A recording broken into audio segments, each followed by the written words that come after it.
Evening wonders. Beneath the harvest moon, this is Evelyn Blackwood. And tonight, on Midnight Murmurs Radio, I invite you to drift with me into a tale whispered by time itself. A story that begins in the soft glow of candlelight and the rustle of dry autumn leaves. The story of the jack-o'-lantern is secret. This is a bedtime story, a sleep story, a relaxing story meant to guide your mind away from the noise of the world and into a realm both peaceful and strangely magical, a gentle guided sleep meditation where each breath carries you closer to dream. So, before we begin, find a quiet place to rest. Lay down comfortably. Feel the weight of your body sink into the mattress. Let your hands rest softly at your sides, your jaw unclench, your shoulders drop. Inhale slowly through your nose. Exhale gently through your lips. Again, in and out. The world outside can wait. Tonight belongs to you. Now, close your eyes. Imagine the warm flicker of candlelight behind your eyelids, the faint scent of pumpkin and spice, and the cool whisper of the October wind brushing your cheek. Let your breath grow slower, deeper, as the veil between waking and dreaming begins to thin. Chapter 1, Part 1. The night had fallen early that evening, the kind of deep, quiet darkness that only came once a year on the last night of October, when the old village of Willowmere prepared for its harvest celebration. Lanterns carved from pumpkins lined the cobblestone streets, their crooked grins dancing in the wind, each one set to guard the soul of someone long gone. Children laughed as they ran past the flickering lights, their voices echoing through the crisp air, while the elders of the town whispered of the first jack-o'-lantern, the one that had never gone out. Beyond the village square, at the edge of the forest, stood a weathered farmhouse. Its wooden walls glowed faintly under the moonlight, and in its single front window burned a small orange flame, a pumpkin lantern that had been kept lit every Halloween for more than 100 years. They said the flame was older than the house itself. Inside lived a woman named Clara Winslow, a quiet widow with gentle eyes and hands, worn from years of tending her fields. She didn't speak much of her past, but each Halloween she would clean the old lantern, replace its candle, and set it on the windowsill before midnight. The villagers would glance at her home and nod respectfully, never daring to ask why her lantern never dimmed. But that year, as the harvest moon rose, swollen and gold above the horizon, something in the air felt different, heavier, expectant, as though the earth itself was holding its breath. Clara felt it too.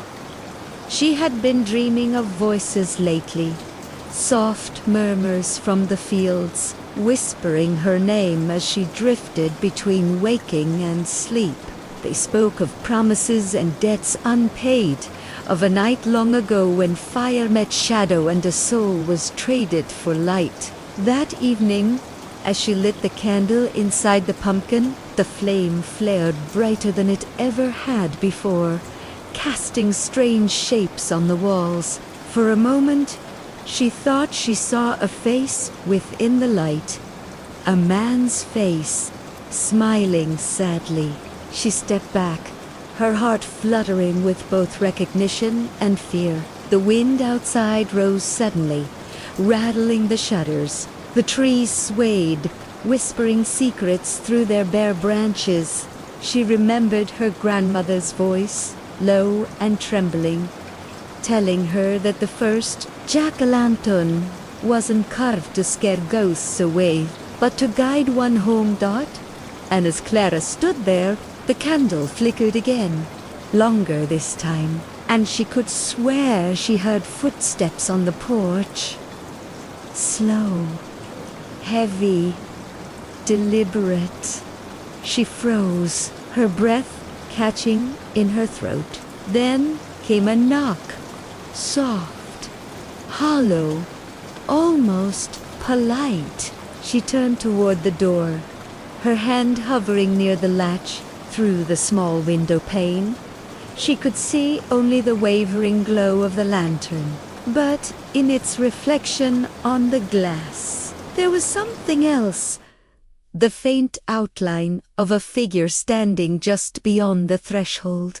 The old stories whispered that on Halloween night, if the flame burnt bright enough, the one who first lit it might find their way back. Clara's voice trembled as she spoke into the darkness. "Who's there?" The night didn't answer. Only the wind sighed through the trees, carrying with it the scent of smoke and the sound of distant laughter from the village below. She waited a moment longer before slowly opening the door. The porch was empty. Only the shadows waited. And yet, when she looked down, she saw them, footprints, faint but unmistakable, leading away from her door, glowing faintly in the moonlight, as if touched by embers. She followed them without thinking, barefoot on the cool earth, the hem of her dress brushing against fallen leaves. The air shimmered around her, and the world began to blur. The sound of the village fading, replaced by a low hum, like music from beneath the ground. Ahead, in the field where the pumpkins grew wild, she saw another light flicker, another lantern, old and cracked, resting in the soil as though waiting for her. She knelt before it, her hand trembling as she reached for the candle inside. The flame swayed, and in its glow she saw again that same face from her dreams, the man with kind eyes and a sorrowful smile. Her heart whispered a name she hadn't spoken in years, and as the wind wrapped around her like a sigh from the earth itself, the flame bent toward her, as if listening. The night deepened around Clara, like a velvet curtain, heavy and breathing. The air shimmered faintly, thick with the scent of burning wax and damp soil. The light from the lantern in the field pulsed like a heartbeat, a slow rhythm echoing in her chest. She crouched closer, the candle's flame trembling as though aware of her presence. The wind brushed against her hair, lifting loose strands to dance in the cold glow of the moon. Somewhere in the darkness, an owl cried, its voice hollow, ancient, a sound that seemed to come not from the forest, but from a memory.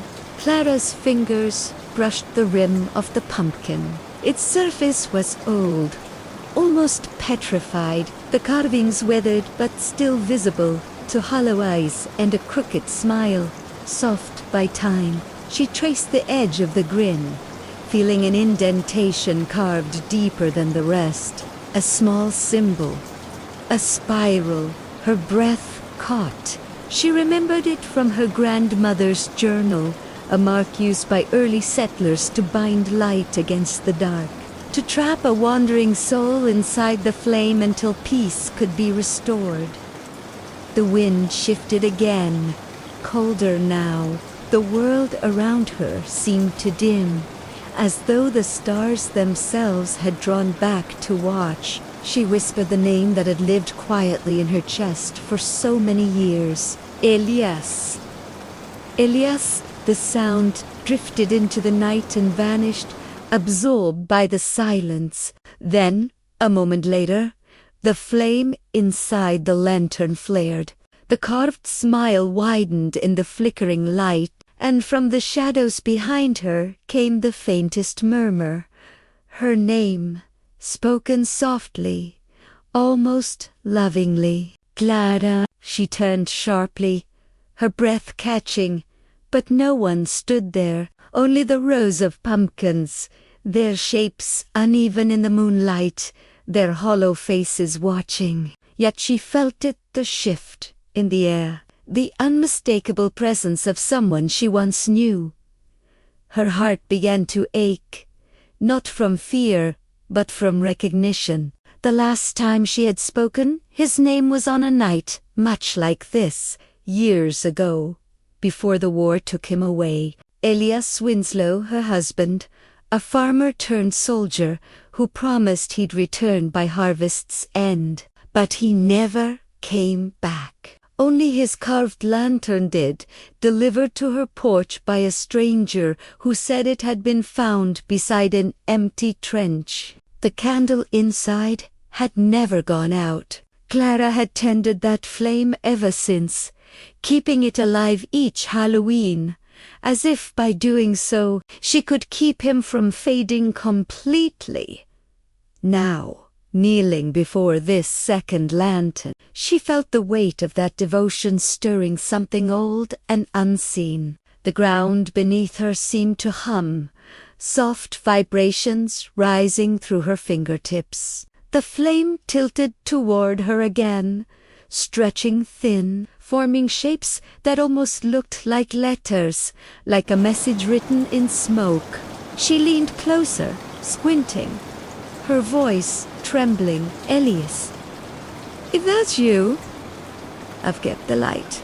I've kept it all these years." The flame wavered, dimmed, then surged, suddenly bright, illuminating the field around her. For a heartbeat, she saw them, dozens of jack-o'-lanterns, hidden among the vines, their faces half buried, their light faint but alive. They blinked in the darkness like watchful eyes. A low whisper rippled through the night, the sound of many voices speaking in unison. Not words, but something older, like wind over bones. Clara stumbled back, heart pounding, yet she couldn't look away. The lanterns pulsed again, their glow sinking with the rhythm of her breath. The veil between now and then was thinning, and she sensed that what had once been myth was about to step into truth. The earth beneath her toes was cool and damp, but the air above her was alive with warmth, like a summer night folded inside autumn. She closed her eyes, letting the hum wash over her. In the darkness behind her eyelids, she saw Elias as he once was, his hands rough from harvest, his smile easy, his eyes full of quiet dreams. He had carved their first pumpkin together the night before he left for war, joking that if he couldn't find his way home, he'd follow its light back. Tears welled in her eyes. "I never stopped waiting," she whispered. The lantern answered with a flare of light so bright it forced her to turn away. When she opened her eyes again, the field had changed.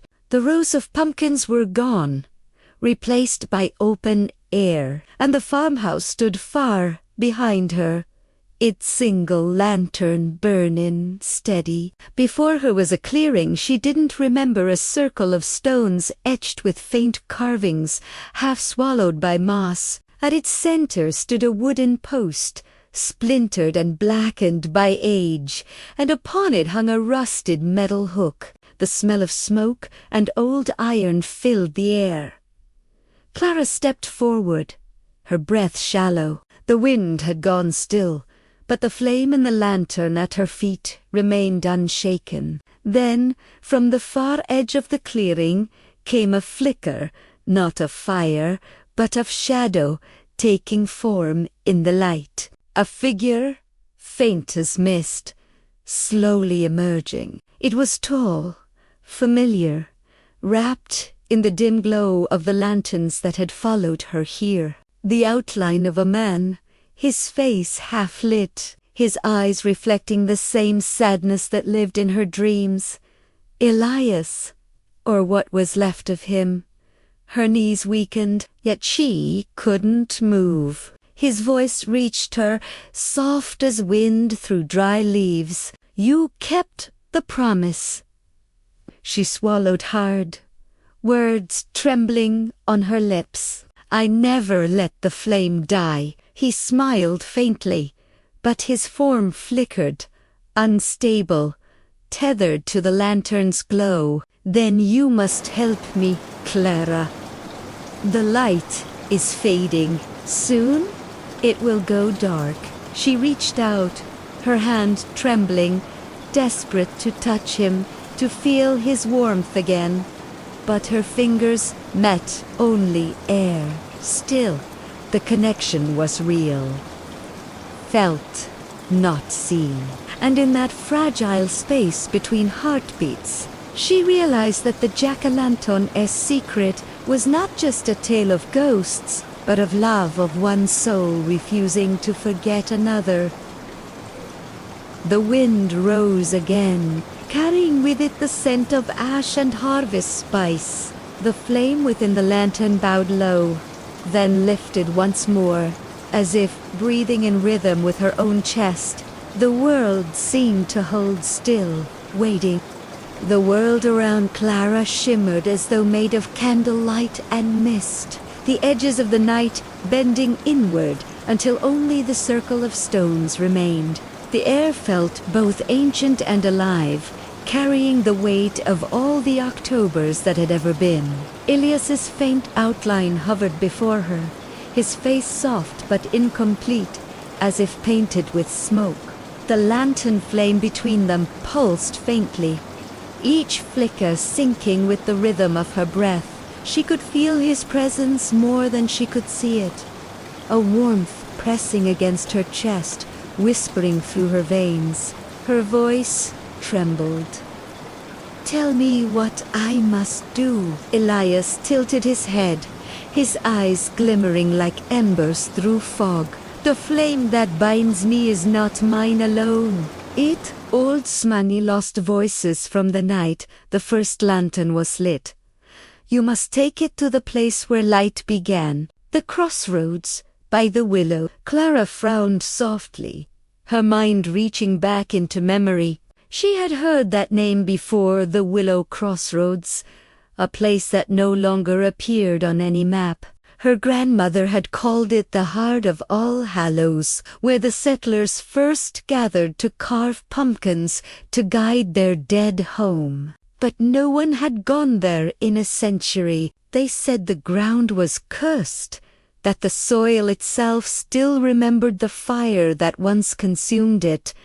As she lifted the lantern, the flame responded, burning steadier, stronger. A soft hum began to echo from the stones around her, the same low vibration she had felt in the earth. It was as though the lantern recognized her purpose. Elias stepped closer, though his figure shimmered like a mirage. "Clara," he whispered, "don't fear the dark. It's only the place where light goes to rest." His words lingered in the cool air, and with each syllable she felt a calm she hadn't known in years. But there was sadness in his tone, to a knowing that his time within the flickering realm was nearly over. She took a deep breath, the cool October air stinging her lungs, and nodded. "I'll find it. I'll bring you peace."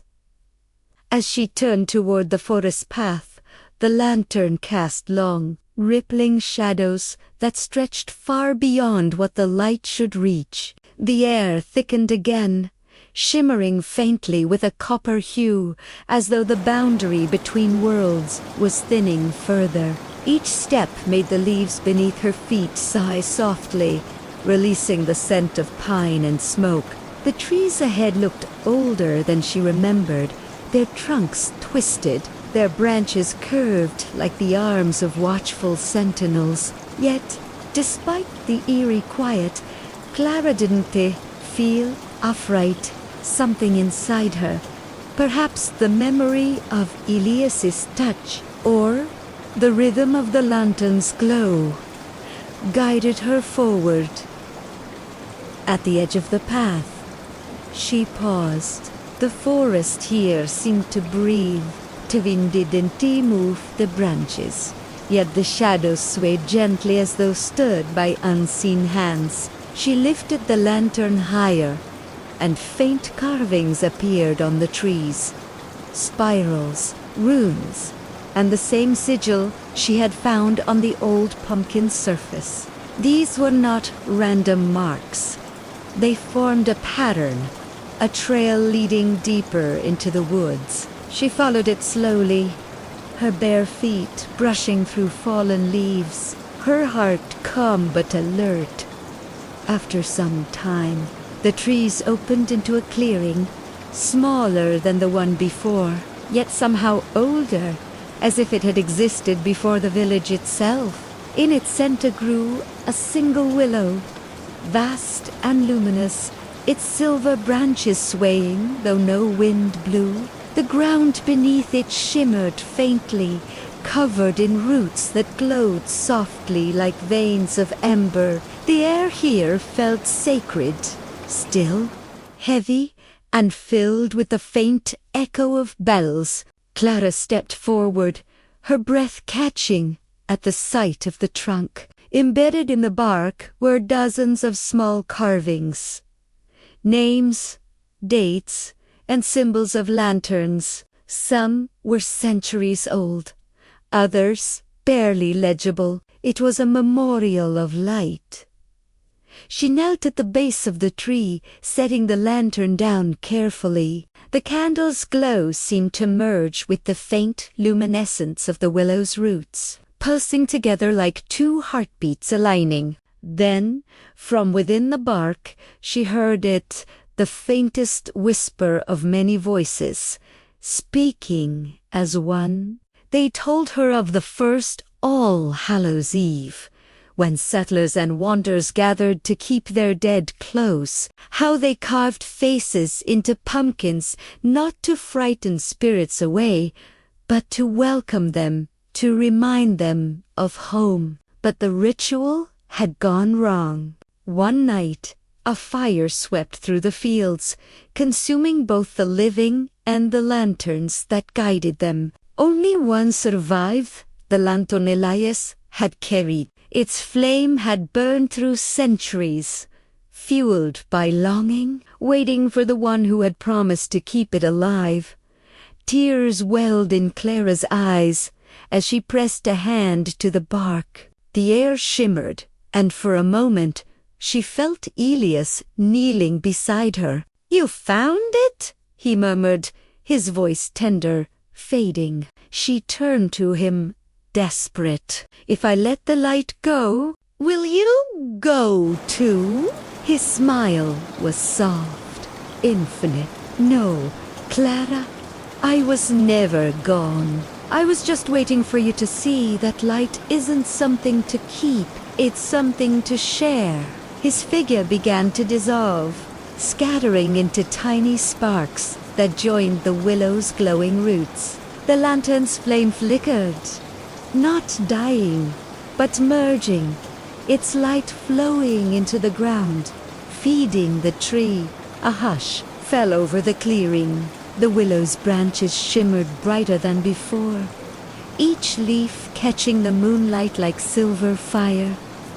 Clara felt a warmth spread through her chest, a peace that eased the ache she had carried for so long. She whispered his name one last time, not in sorrow but in gratitude. Around her, the night was still. The air smelled of candle smoke and autumn rain.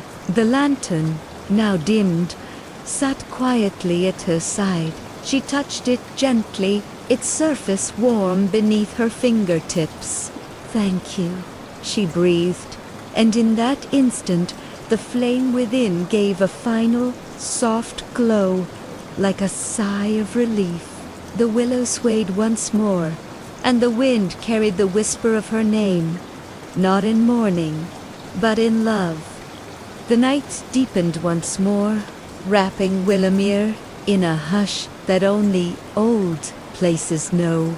The air was thick with the scent of turned earth and faint traces of smoke from distant huts. Clara stood beneath the great willow, her hands still trembling, the echo of Ilias's voice lingering like the last note of a forgotten song.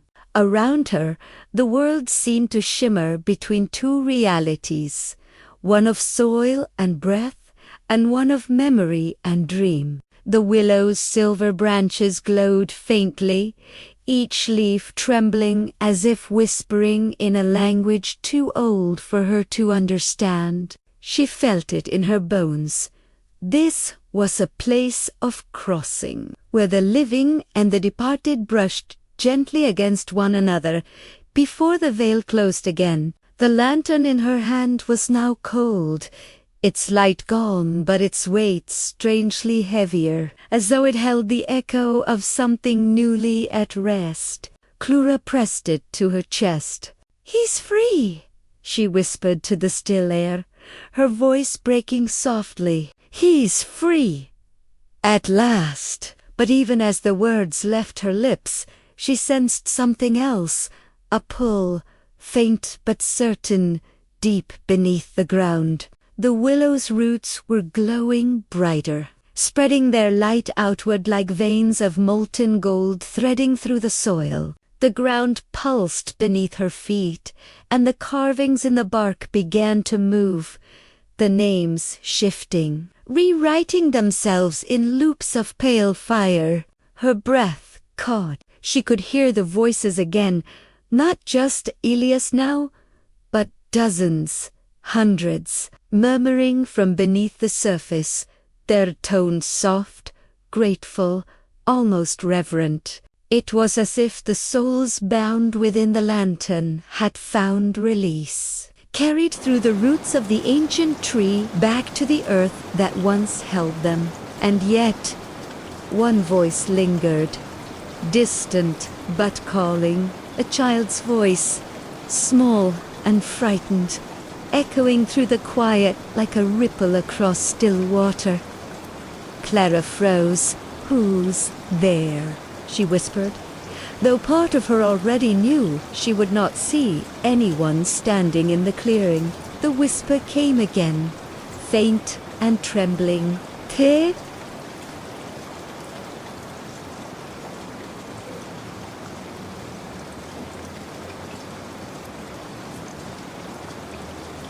"The light, it's gone. I can't find the light." The sorrow in that tiny voice pierced her heart. She turned toward the darker side of the clearing, where the willow's glow faded into the forest beyond. The trees there looked different now, their shadows longer, their branches bending inward, as if to form a passage.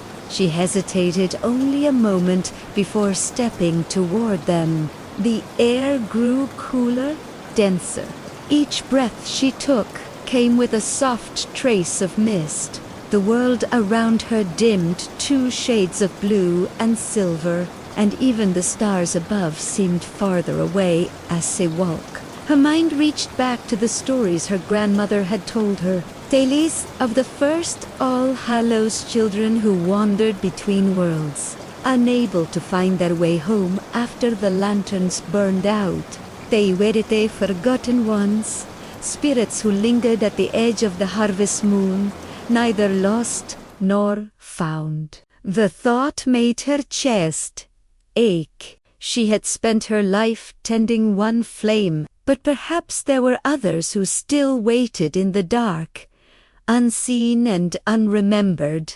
The whisper came again, closer now, and Clara followed it deeper into the woods until she reached a small clearing half hidden by ferns. There, in the center, lay a single pumpkin, cracked and hollow, its candle long extinguished. The faint outline of a tiny footprint marked the dirt beside it. Clara knelt down. brushing her fingers across the surface of the old pumpkin. "You were someone's lantern once," she murmured. "Someone loved you enough to carve your smile." The words felt strange, childlike, but they carried warmth. As she spoke, the ground beneath her hand stirred slightly, and the hollow pumpkin gave a soft sigh, a sound like air escaping from something that had been waiting too long. Then, faintly,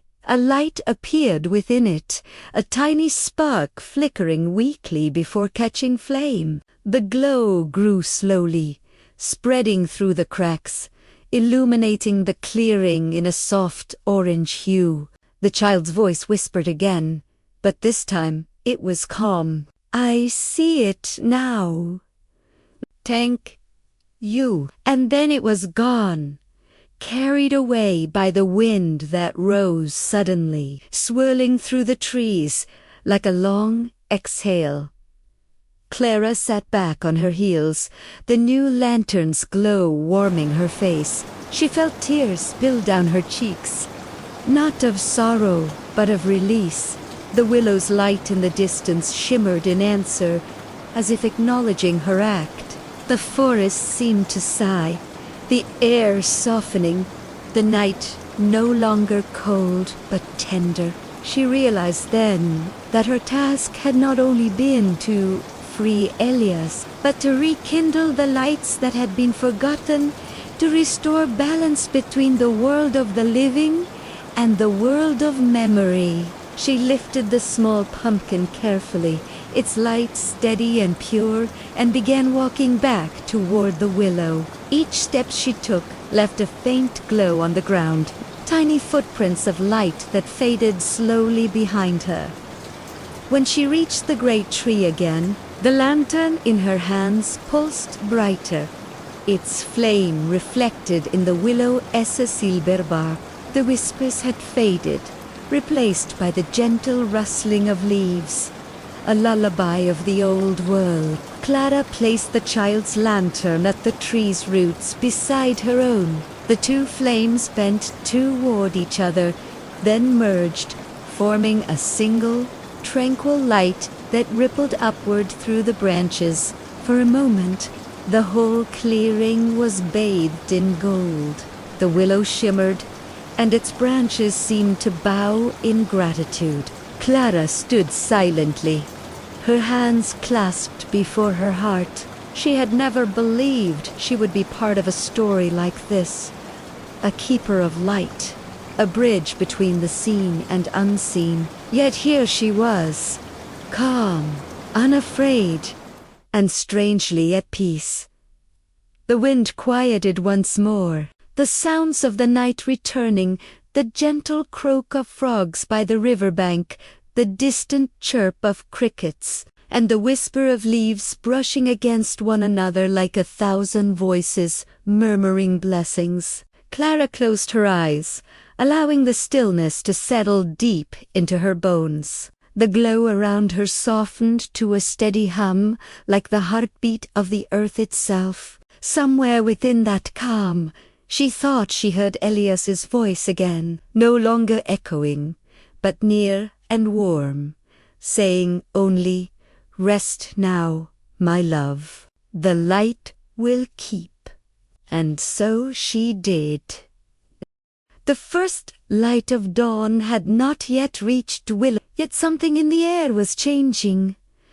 A gentleness in the darkness, a hush that came before morning. Clara stood beneath the great willow, her breath slow and even, her hands still resting upon the two lanterns that glowed faintly at its roots. The night had become softer, no longer heavy with echoes and longing. The whispers that once filled the clearing had faded into silence, but the silence itself felt alive, sacred, as if holding its own quiet song. The willow's branches swayed, though no wind touched them, their leaves shimmering like silver dust in the moonlight. For a long while, Clara simply stood there, watching the light breathe within the hollow pumpkins.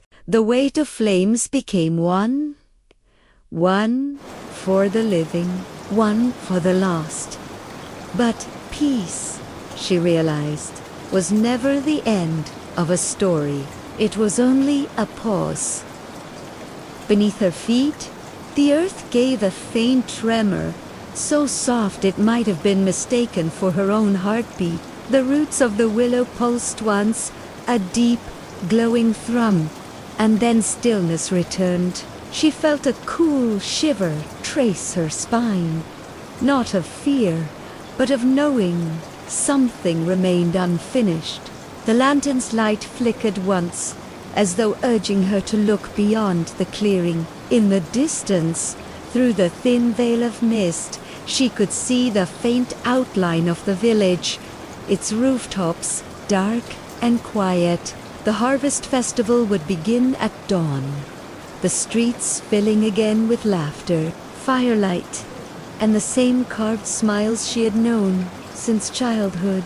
But tonight, she could not yet return.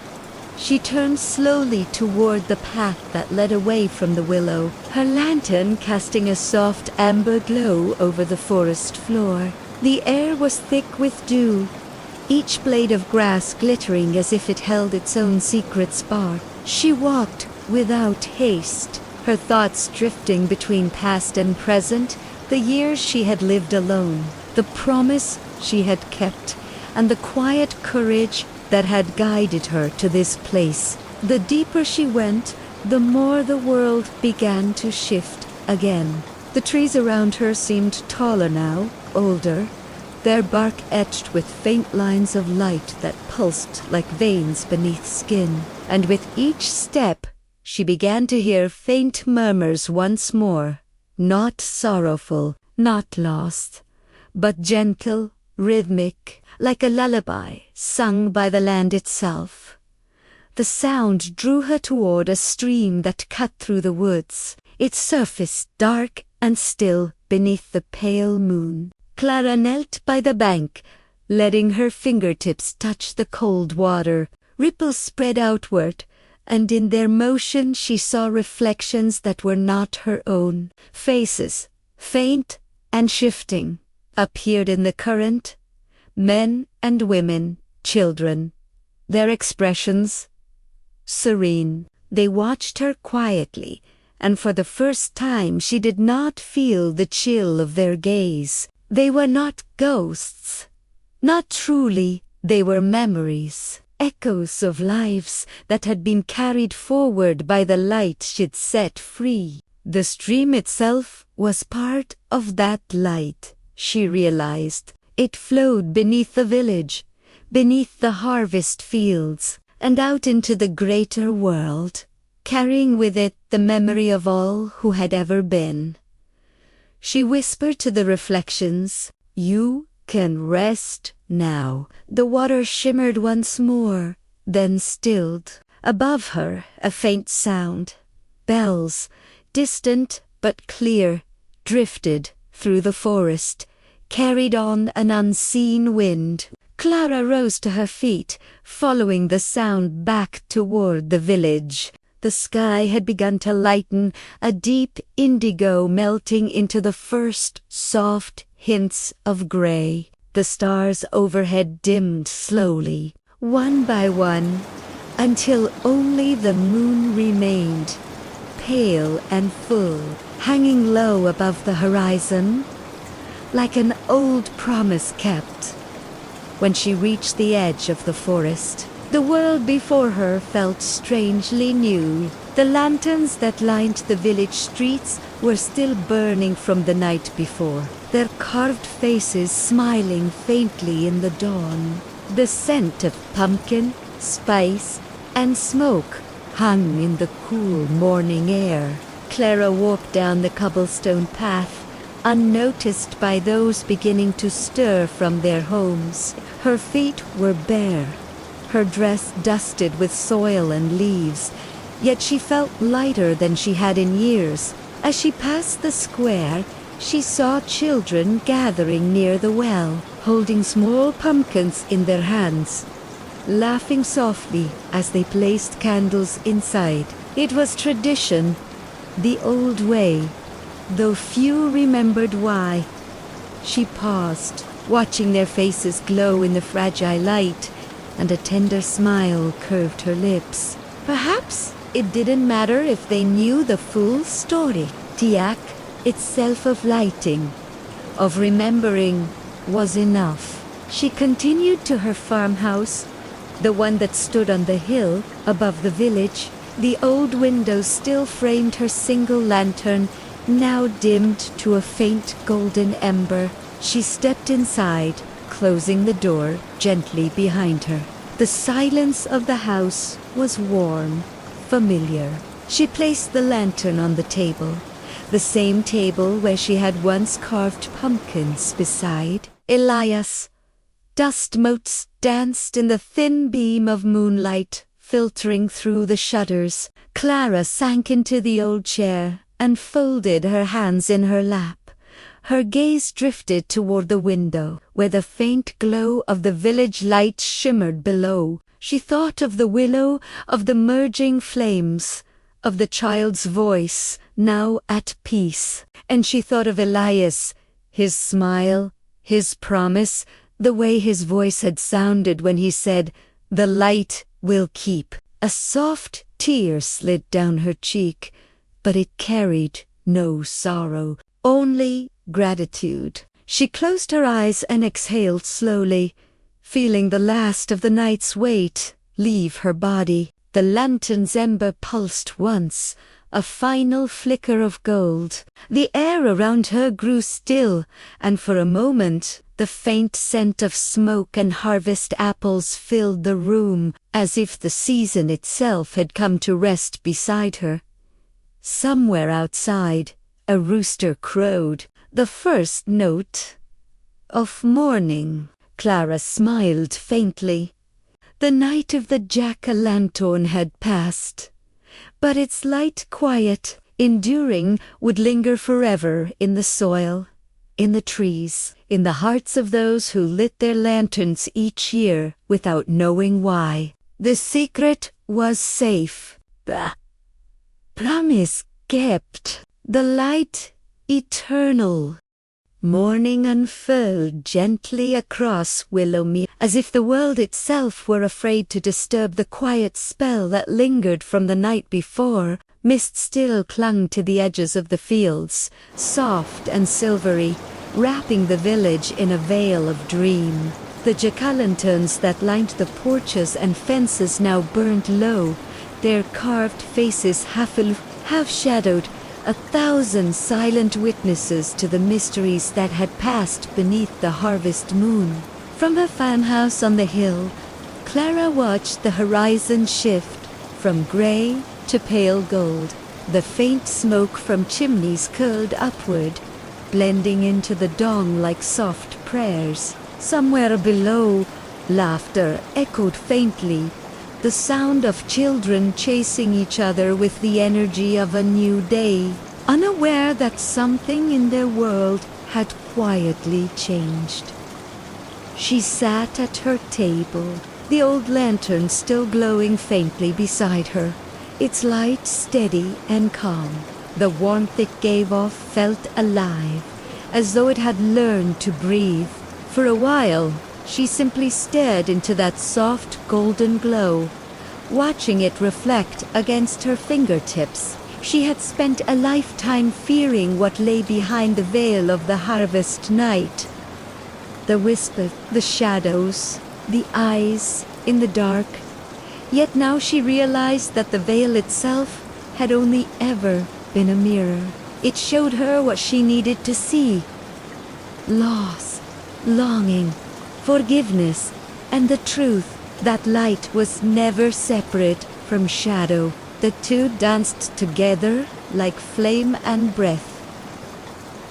As she rose, the wooden floor creaked gently beneath her bare feet. She moved through the quiet rooms of her house, each one carrying echoes of lives long past, laughter, music, the faint hum of an old lullaby. Near the hearth, She found the small wooden box Elias had carved so many years ago. Its surface was rough, weathered by time, but the carving, a single swirling flame, was still visible. She opened it slowly. Inside lay a bundle of dried herbs, a locket, and a folded scrap of parchment. Her fingers trembled as she unfolded it. The ink had faded, but the words remained, for when the light dims, remember, it was never gone, only waiting. Her breath caught softly. The message, simple yet eternal, seemed to hum in the air around her. She looked toward the lantern, its flame burning steady, and whispered, "I remember." A hush followed, so deep it felt as though the whole house had exhaled.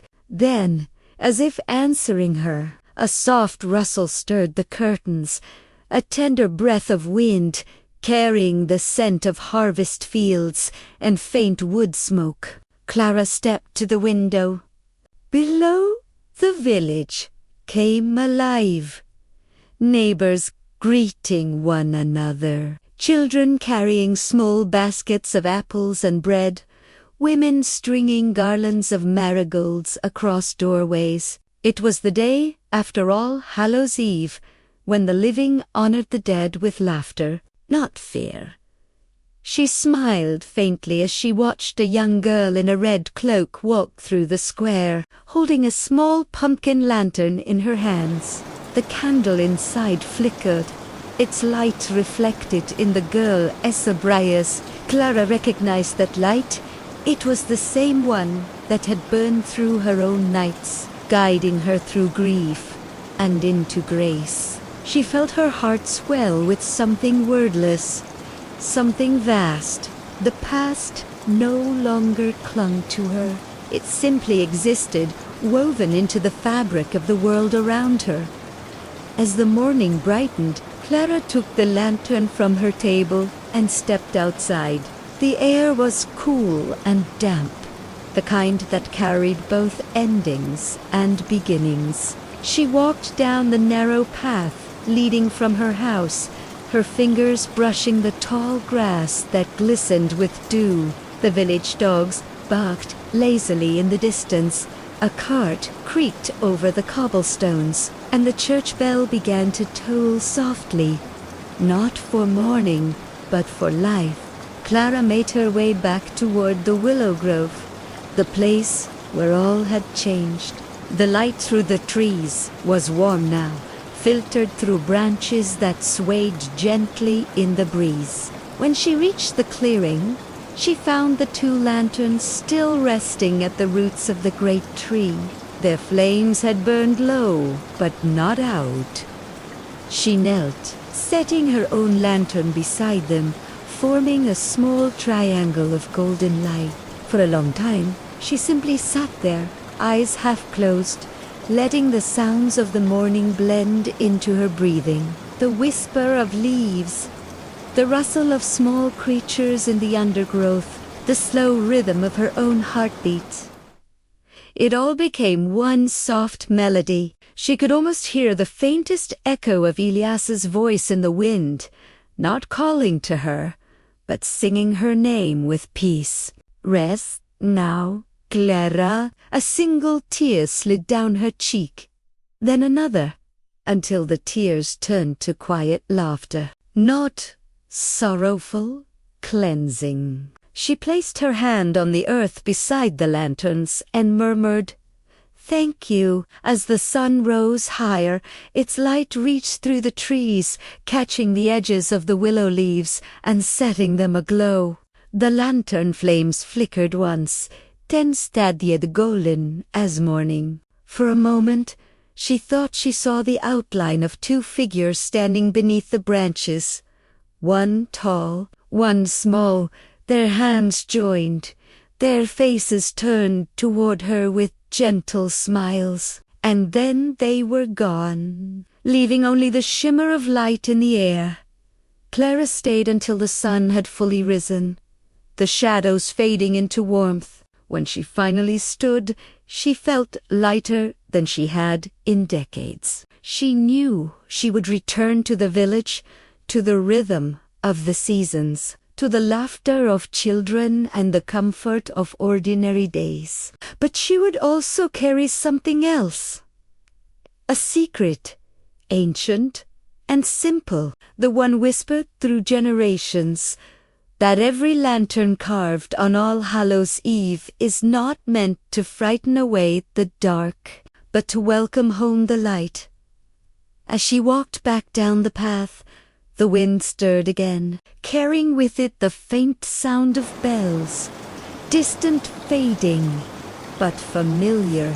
She turned once more toward the grove, the great willow standing like a guardian of memory, its branches glowing softly in the sun. She smiled, whispering the words that had guided her through the night, the same that would guide her through every dawn after. The light will keep, and so it did. Night came to Willowmere once more, soft and deliberate, like the closing of a book that still whispered between its pages. The harvest moon had waned, leaving behind a pale sky filled with drifting clouds and the faint shimmer of frost upon the grass. The lanterns in the village had long since burned out, yet their scent, that warm blend of wax, smoke, and earth, lingered in the air as if the spirits of All Hallows' Eve were not yet ready to depart. In the distance, the great willow by the river swayed gently, its leaves murmuring in the dark, and beneath it, the faintest ember still glowed, the one Clara had left behind. It was said that when a lantern burns longer than the night, it means a promise has taken root in the weeks that followed. Life in the village returned to its quiet rhythm. The fields were cleared, the last pumpkins gathered, and winter preparations began. Clara, ever the quiet soul, moved through these days with a calm that made others pause when they saw her. There was something different now, not in her face, which bore the same gentle lines of age and patience, but in her eyes. They held a light that did not come from the sun or fire, but from something deeper, something learned in the space between fear and forgiveness. She no longer avoided the nights. When darkness fell, she would often sit by her window, the lantern on her table burning softly beside her, and hum old songs that no one else remembered. The villagers began to speak of her in hushed tones again, though not with fear as before. The Witch of Willowmere, they would say, but a kind one, the sort who tends the light instead of the flame. Then, one evening, as frost gathered along the panes and the air grew still as glass, Clara heard it again, this sound that had not visited her since the night of the harvest moon. It was faint at first, barely there, a whisper beneath the rustle of the trees, but soon it became clearer, a single note drawn out and low, like a sigh carried on the wind. She set down her cup of tea and turned toward the window. The lantern flickered once, casting a brief ripple of gold across the room. She could feel it again, that familiar hum beneath her skin, the pulse of something ancient stirring in the soil. That Clara rose, wrapped a shawl around her shoulders, and stepped outside. The air was sharp and clean, filled with the scent of pine and smoke. She followed the sound down the winding path that led toward the river. Each step seemed to echo longer than it should have, as though the earth were hollow beneath her feet. When she reached the willow grove, the sound grew stronger. Not music, not quite a voice, but something between the two. The old lanterns still rested at the base of the tree, their glass dim with age, yet she could see that faint, impossible glow still alive within them. It pulsed softly, like a heartbeat in the dark. She knelt by the roots, brushing away a thin layer of frost. The ground beneath was warm. "I thought it was over," she whispered, her voice trembling not with fear, but with reverence. "What more do you want to show me?" The flame flickered, and the sound in the air seemed to answer. It rose and fell, forming a rhythm that almost resembled words. Clara closed her eyes, breathing slowly, letting her body relax as she had on that long night weeks ago. The darkness around her deepened, and then she saw it, not with her eyes, but with the quiet place behind them, where dreams and memory meet.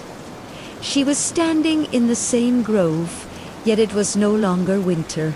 The air was warmer, filled with the sweet scent of autumn hay and burning leaves. Children ran laughing through the clearing, carrying lanterns carved with wide grins. Among them was a boy, no older than 10, his hands stained with pumpkin pulp, his face lit by firelight. Clara's breath caught. She knew that face. It was Elias. Before the years and the storm and the silence, she watched as he knelt by the same willow, whispering to the lantern he had just carved. Though she could not hear the words, she knew the tone, tender, solemn, filled with hope. He placed the lantern at the base of the tree, bowed his head, and walked away.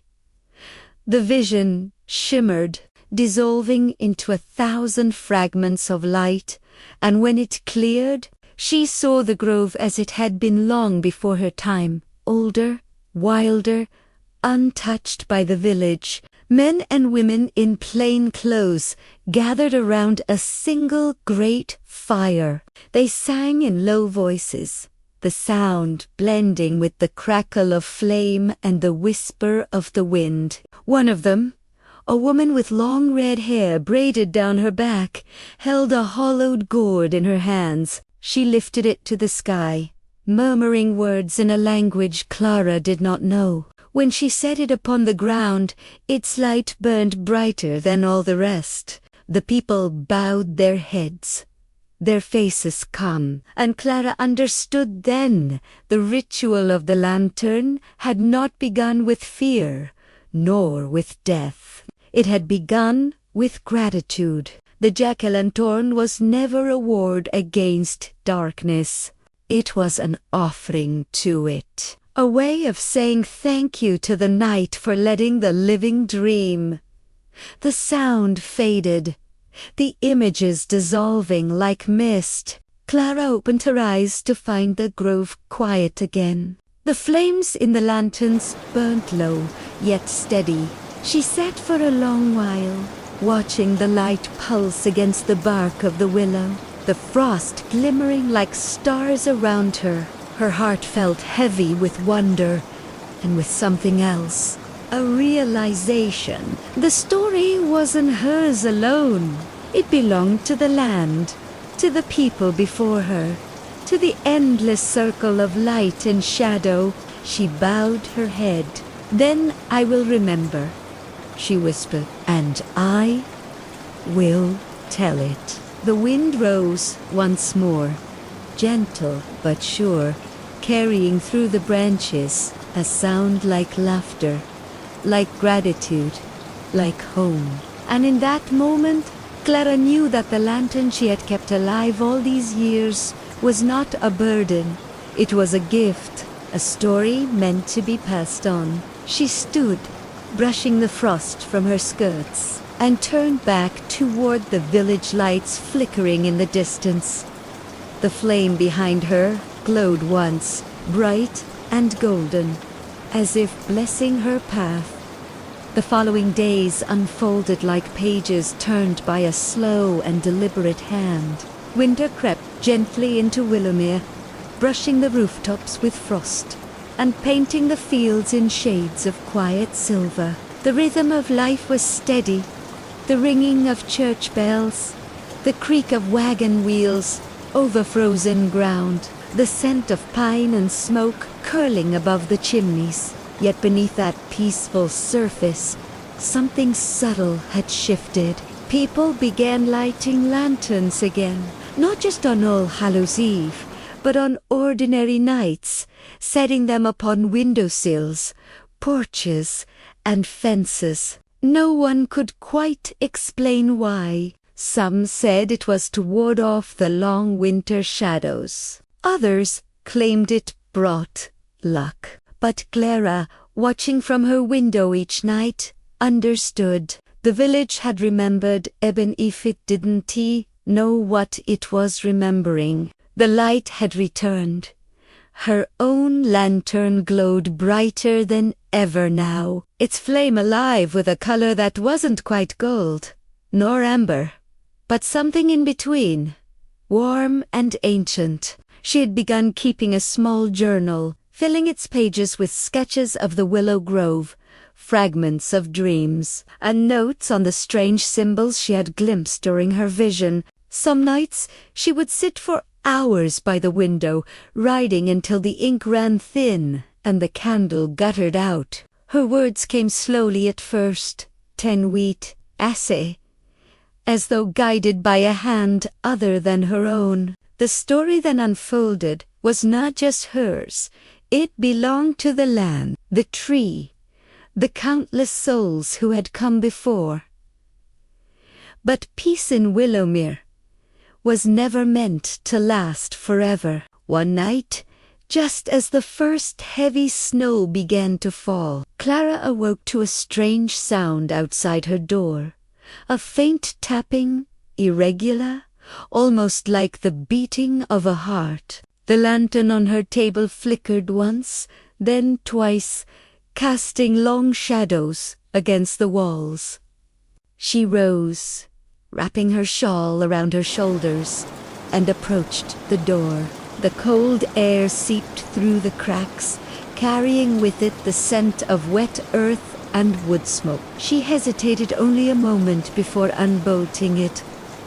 Outside, the world was white and silent. Snow drifted down in lazy spirals, glowing faintly beneath the moonlight. At first, there was nothing, only the whisper of wind through the pines. Then she saw it, a figure standing at the edge of the path, small and still, holding something that glimmered in the dark. Clara's heart stilled. The figure stepped forward, and she realized it was a child, a little girl, no more than 7. Her cloak dusted with snow, her face pale and solemn. In her hands she held a lantern, small, carved from a turnip rather than a pumpkin, its light trembling faintly within. Clara's breath caught. "Where did you get that?" she whispered, kneeling to meet the child's gaze. The girl tilted her head slightly, her eyes wide and unblinking. "It was burning in the woods," she said softly.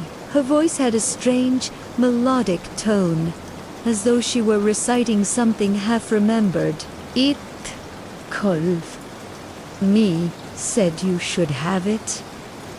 Clara's fingers trembled as she reached for the lantern. The moment she touched it, a warmth spread through her palm. Not the heat of flame, but the pulse of something alive, something remembering. She looked back toward the woods, but the path beyond was empty. The trees stood silent, their branches heavy with snow.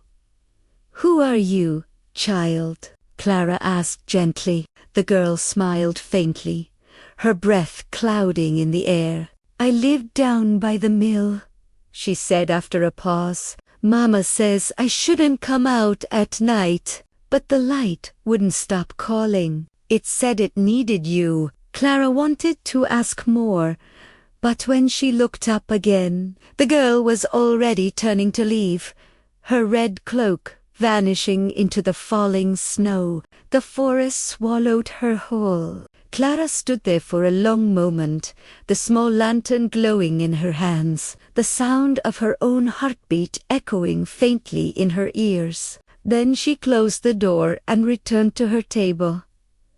The flame inside the new lantern was steady, though faint. Its color was different from the one she had tended all these years, paler, cooler, with a strange, silvery undertone. When she placed it beside her own, the two lights seemed to lean toward each other, as though drawn by invisible threads. The air between them shimmered faintly, and for a moment Clara thought she heard a sound, soft, distant, like the murmur of water beneath ice. Then the light dimmed again, settling into stillness.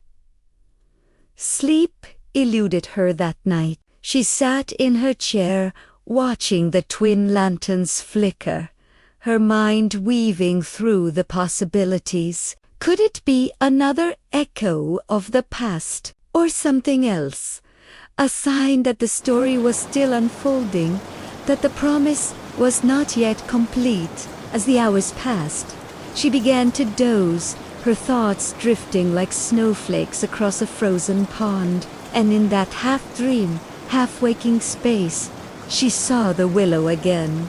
But this time its branches were covered in frost, its roots buried deep beneath ice. The lanterns that once burned beneath it were now faint shadows, their flames dim and flickering. A voice, low, sorrowful, whispered through the air. The light falters. Find the heart of winter? Clara woke with a start, the words still echoing in her ears, her breath fogged in the cold air. The fire in the hearth had gone out, and frost had crept along the window panes like delicate lace. She rose, staring at the two lanterns on her table. Their flames were steady, but for the first time, she could see the faint outline of frost forming along the glass. The warmth was fading. Something was wrong. She knew then that her journey was not over. The story that had begun under the harvest moon was now calling her into the cold heart of winter, into the silence that tests the strength of every light. She wrapped her cloak around her shoulders, blew out the candles, and whispered to the lanterns, "Then show me the way." Outside, the snow continued to fall soft, endless, eternal. The two lights flickered once, and the wind rose in answer. As the story fades, allow yourself to drift into a peaceful sleep. The world had grown white and quiet. 4 days, snow had fallen without pause, burying fences, roads, and rooftops, until the entire valley looked like it had been swallowed by silence. Clara's farmhouse stood like a small island amid the drifting frost, its windows faintly aglow, its roof bowed beneath the weight of winter. Inside, the air was cold enough to make her breath visible, yet the two lanterns still burned, side by side, one golden, one silver, their flames steady as heartbeat.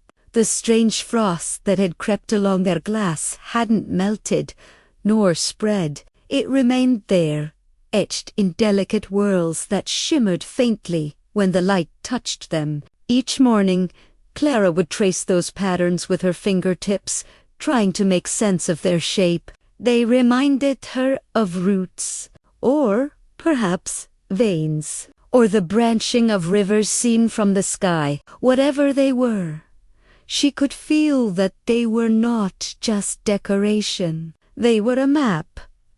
By the third night, she stopped pretending she could ignore the dream. It came to her again and again, the voice whispering from the frozen grove, the words wrapping around her like the chill wind itself. Find the heart of winter. Sometimes she saw flashes of ice breaking, or heard the faint crack of branches splitting under the weight of snow. Other times, she saw the willow, once alive, now skeletal and still, its lanterns dark. Each time she woke, her pulse thundered in her ears, her breath rising like fog. It wasn't fear she felt, not exactly, but a summons. The same kind that had called her to the grove on the harvest night. Only this one came from deeper in the earth, colder and older. On the fourth night, she decided to follow it. She packed a small satchel, bread, matches, her journal, and both lanterns wrapped carefully in wool. Before she left, she placed her hand upon the table and whispered, "Keep this place safe until I return." The house, in its stillness, seemed to hum in acknowledgement. Then she stepped out into the snow. The cold hit her like a wall, sharp and pure. The moon was nearly full, casting long silver shadows across the field. Her boots sank deep into the drifts as she made her way down the hill, the faint glow of the lanterns guiding her steps. The wind moved in soft currents, brushing her hair across her face, whispering through the pines in voices that almost sounded human. She passed the edge of the village, where all was dark, save for the occasional flicker of light in a distant window. The roads were empty, the world asleep. Yet Clara felt she was being watched, not by malice, but by memory, as if the land itself remembered her footsteps from another life. She followed the river north, where the water ran slow beneath a skin of ice. The deeper she went, the more the world began to change. The snow no longer fell in soft flakes, but in fine, glittering dust that seemed to hang motionless in the air. The trees grew taller, their trunks pale and smooth, their branches arcing above like cathedral arches. The light of her lanterns painted everything in tones of gold and silver, two colors blending together, forming a halo that seemed to push back the endless white. Then she saw it, a faint glow ahead, low to the ground, as if something beneath the snow was breathing.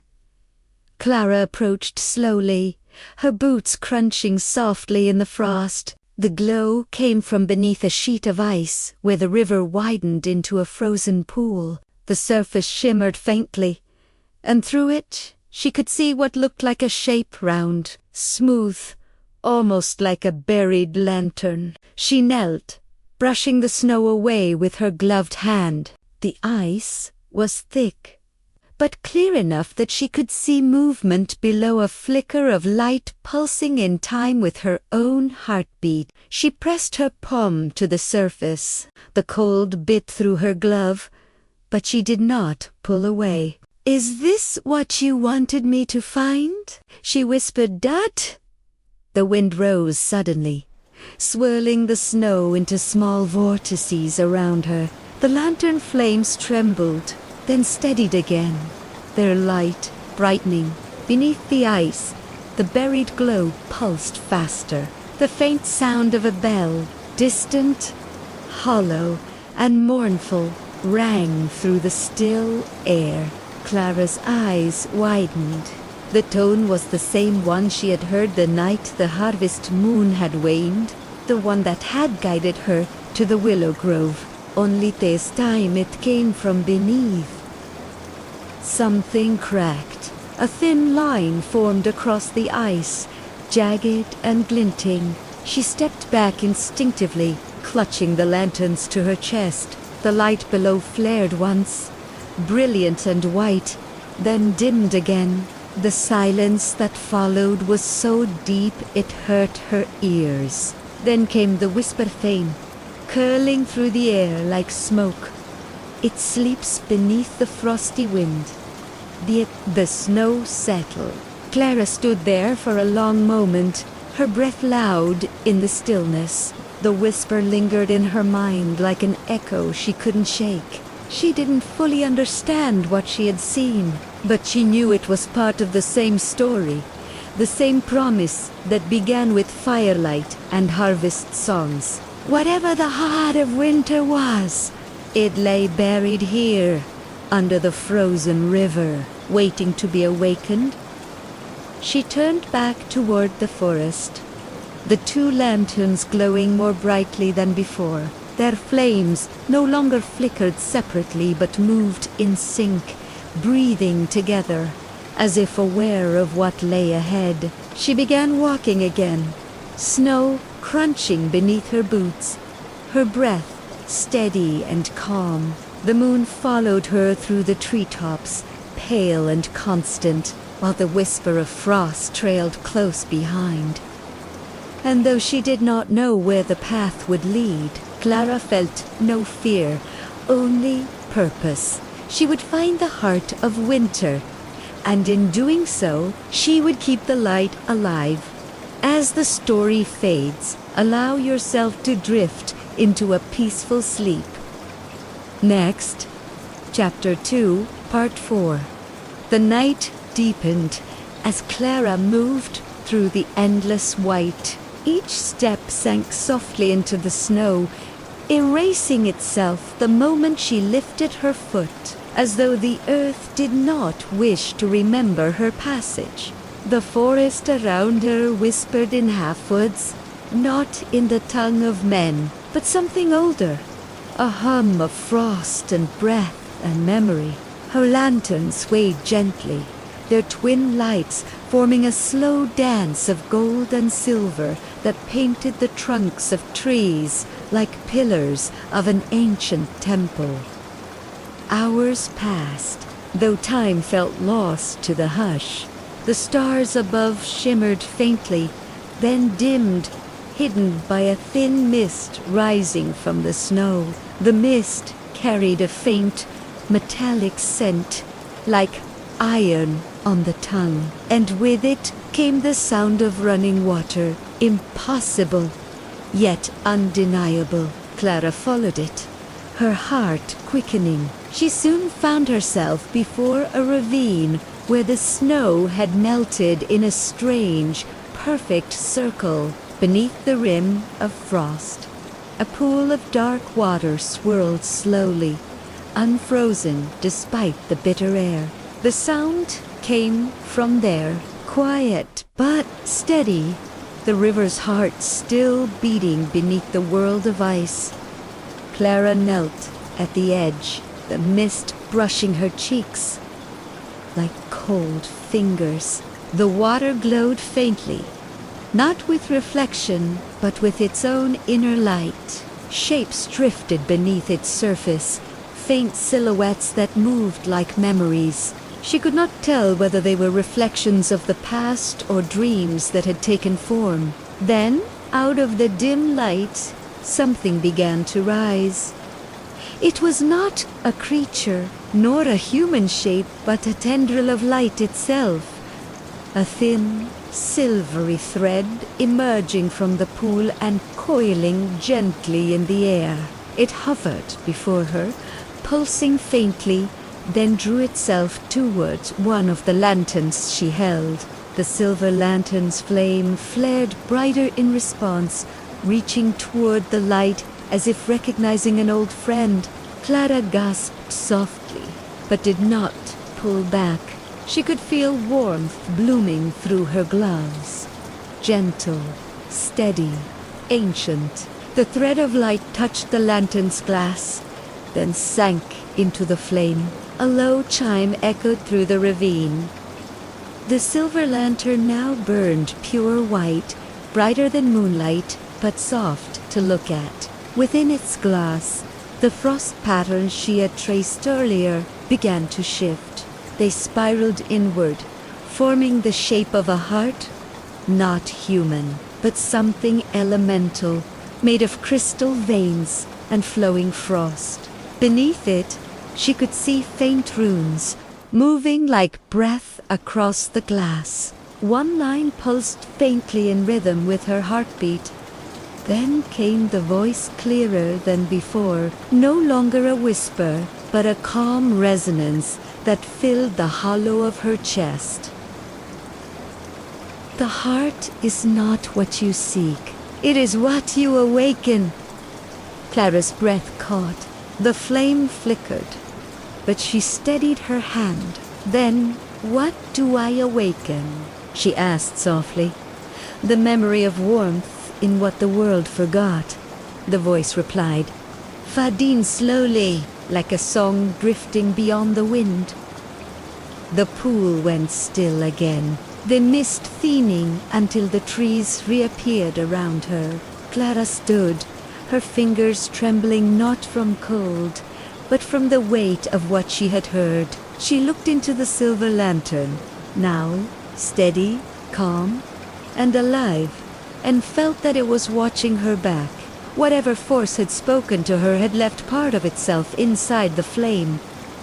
When she turned to leave, she saw footprints that weren't hers in the snow. They were faint and half-buried, but unmistakable, leading deeper into the forest, toward where the trees grew tall and skeletal, their branches crowned with frost. The prints were small, lighter than her own, yet they glowed faintly, as if the snow remembered light within them. She hesitated for only a moment before following. The forest seemed to breathe as she walked. The mist curled around her legs like drifting silk, and far ahead, between the trees, a shape began to take form. Tall, cloaked, and still. For a heartbeat, Clara thought it was a trick of the fog, but then it moved. The figure stood at the edge of the clearing, its silhouette wrapped in frost, its face hidden beneath a hood of shadow. Around its feet, the snow swirled upward as though stirred by invisible hands. Clara lifted her lantern, its glow spilling across the clearing. The figure did not retreat. Instead, it tilted its head slightly, as though studying her. When it spoke, the voice was neither male nor female, only ancient, like the shifting of ice beneath the earth. You carry the light of the harvest through the cold, it said. Few remember to do so. Clara swallowed, her voice quiet but steady. Who are you? The figure took a step forward. The mist parted slightly, revealing glimpses of a robe woven from threads of frost, glinting faintly like silver leaves. A keeper, it replied, one who watches the turning of the seasons, from flame to frost, from life to sleep. Its gaze, though unseen, felt sharp as moonlight. The heart of winter is not a place, Clara. It is a choice. She frowned, the words sinking into her. A choice. A choice. To remember what warmth means when all else grows cold. The wind stirred, carrying the faint toll of that distant bell once more. The figure began to fade with the mist, its voice dissolving into the air. When the time comes, you must let the light burn where even frost cannot follow. Then it was gone. Clara stood in the clearing for a long time, her heart heavy and calm all at once. The snow had stopped falling. The air was still. She lifted her lanterns once more, and as she began to walk back through the silent forest, the first pale shimmer of dawn touched the horizon, a promise that even the longest winter could not last forever. As the story fades, allow yourself to drift into a peaceful sleep. The first faint breath of dawn had begun to pale the horizon, yet the forest remained wrapped in its silver hush. Clara's boots sank softly into the snow. the weight of her steps muffled as though the world itself were reluctant to wake. The twin lanterns cast gentle hollows on the path before her, one golden and steady, one white and alive with its strange inner pulse. Together they painted her shadow long and wavering across the frost, like two hearts beating in quiet rhythm. She felt the echo of the keeper's words trailing through her mind. The heart of winter is not a place, it is a choice. As they walked, the mist began to lift, revealing the outline of the old village below. From this height, the rooftops looked like sleeping animals curled under blankets of snow. The church steeple stood crooked but proud, and from its bell tower a faint light, uncertain, as though a single candle had been left burning through the night. Clara hesitated. No one should have been awake at this hour. The village had been empty for weeks, its people long gone to warmer valleys, and yet she felt something, an almost imperceptible hum in the air, like the heartbeat of the earth beneath her feet. When she reached the edge of the first house, she saw that the snow here was not untouched. Tracks wound between the doorslate, deliberate, moving in slow circles. Lantern light flickered behind a frosted window, and through the haze she caught sight of a shape moving within. A figure, slender, stooped, carrying something that glimmered faintly. Clara's breath clouded the glass as she leaned closer. The figure turned, and for an instant she thought she saw her own face looking back.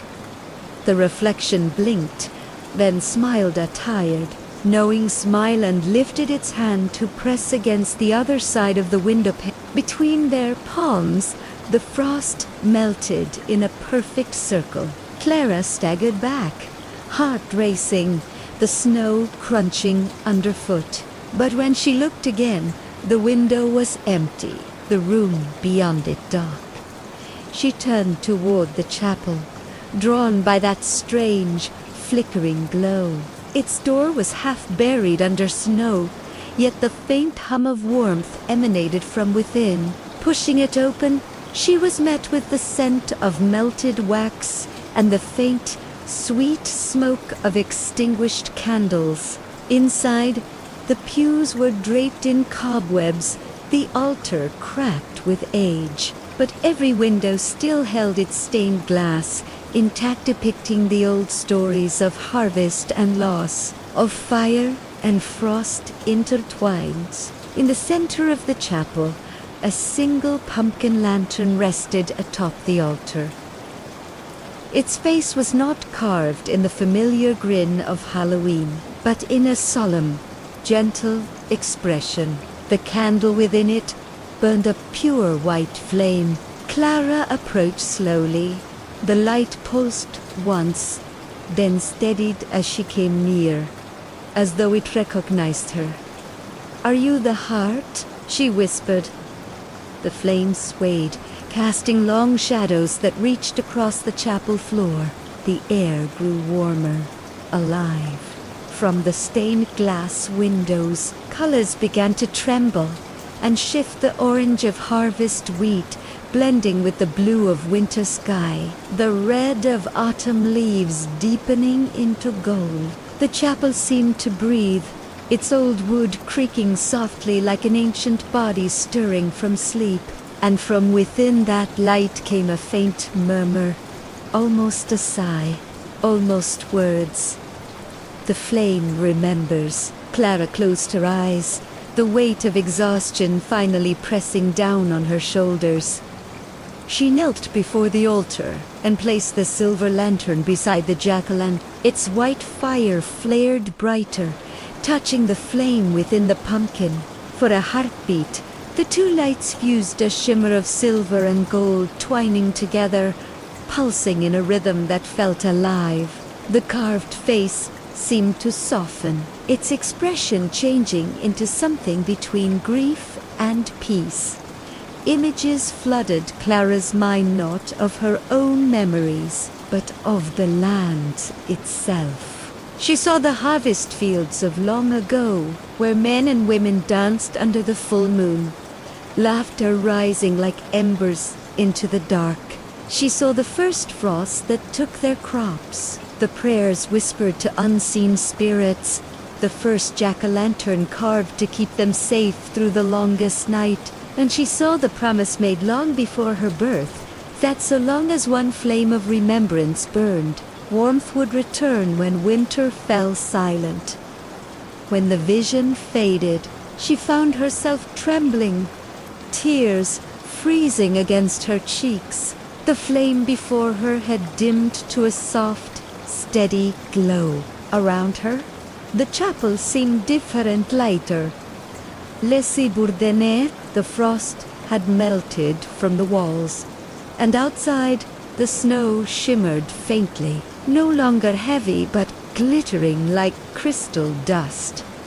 Clara rose slowly, lifting both lanterns again. She turned toward the door, but before stepping through, she glanced back at the jack-o'-lantern one last time. Its white flame flickered once, almost in farewell, and she felt a calm certainty settle over her heart, the feeling that the spirit of warmth, of memory, of the harvest now walked beside her. Outside, dawn finally crested the horizon. The first sunlight spilled over the hills, painting the snow in shades of rose and gold. A faint wind stirred the branches overhead, and from somewhere far away, the sound of a bell echoed once more, this time not mournful, but gentle, like a heartbeat beginning anew. Clara smiled faintly, closing her eyes to the soft glow around her. She breathed deeply, feeling the cold turn to warmth upon her skin. The forest, the village, the frozen world, all of it seemed to exhale with her. The forest had begun to awaken under the gentle touch of morning light, though the air remained crisp and white with frost. Clara walked slowly, her boots crunching softly in the snow, lanterns held carefully before her. The golden and silver flames glowed steadily, their warmth radiating not only through her hands, but through her chest, filling her with a calm that she had not felt in many nights. Each breath she took was deep and deliberate, carrying the scent of pine, frost, and the faint sweetness of last night's snow-dusted leaves. The world felt paused, suspended between sleep and day, a perfect space for quiet reflection. She reached the willow grove once more, the great tree standing silent and still, its branches lightly coated with frost. The lanterns she carried illuminated the ground beneath, revealing small footprints of forest creatures, hares, foxes, and birds that had ventured from their nests. Clara knelt gently, placing both lanterns at the base of the tree. She rested her hands upon the soft snow, feeling the pulse of life beneath it, faint but steady, as though the earth itself were breathing. The glow of the lanterns reflected in the frost, spreading through the roots and into the soil, touching every hidden corner of the grove. Memories of the harvest night returned, soft and warm. Children's laughter, the carving of pumpkins, the crackle of candlelight, and the whispers of ancestors long past. Clara allowed herself to sink into these recollections, each one a gentle tide washing over her, filling her heart with gratitude. The past no longer felt distant or sorrowful. It was present, alive, and part of her very breath. She traced the outline of the frost patterns on the silver lantern, now perfectly still. and felt their story a story of light, of warmth, and of remembrance flow through her fingertips. Dot. Above, the branches of the willow swayed in a quiet rhythm, and the first pale sunlight touched their tips, turning frost into glittering diamonds. A soft wind stirred, carrying the faint murmur of leaves and the distant song of the river. Clara closed her eyes for a moment, inhaling deeply, letting the sensation of peace settle within her. She whispered to the grove, to the earth, to the lanterns. Thank you for guiding me. Thank you for keeping the light alive. She rose slowly, brushing snow from her cloak, and stood in the quiet grove. The twin lanterns flickered gently, as though nodding in response. Clara felt her shoulders relax, her heart calm. The weight of fear and uncertainty lifted. She knew that the story she had lived, the story she now carried, was not only hers, but belonged to the village, to the willow, and to every soul who had once carved a lantern and whispered into the night. The light would endure, so long as someone remembered. Turning toward the path home, she carried the lanterns with care, each step light and measured. Around her. The forest exhaled in soft sighs, and the snow beneath her boots sparkled with a gentle radiance. The glow of her lanterns blended with the first light of day, creating a path of warmth through the still winter morning. The air seemed to hum with a quiet blessing, as though every element, the wind, the frost, the trees recognized the peace she had brought to the grove. Finally, reaching the edge of the village, Clara paused, taking one last look at the great willow. Its branches caught the sun, shimmering in frost and shadow, and she felt a deep certainty settle in her chest. The story had reached a resting place, a gentle conclusion that honored the past, embraced the present, and promised the future. She smiled softly, whispered to herself, "The light will always return," and continued toward her home, the lanterns illuminating the way like two small suns in the quiet winter world.